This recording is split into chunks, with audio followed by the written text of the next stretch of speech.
Først starter vi med at tegne en trekant, hvor vi laver en linje i midten, som vi kalder lille h for højde. Så navngiver vi siderne og vinklerne.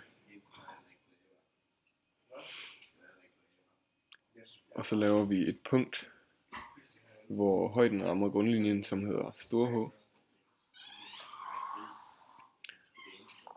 Og hvis vi så tager sinus til A, og bruger sinusformlen, som hedder modsætning katete divideret med hypotenusen,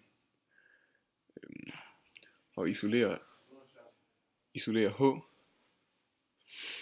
så den kommer til at hedde H er lige med sinus til A gange C.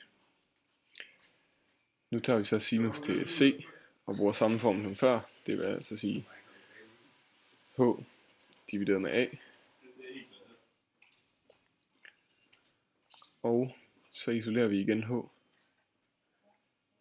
Så den kommer her at hedde H er lige med sinus til C gange C. Nu ved vi, at sinus til A gange C er det samme som sinus til C gange A.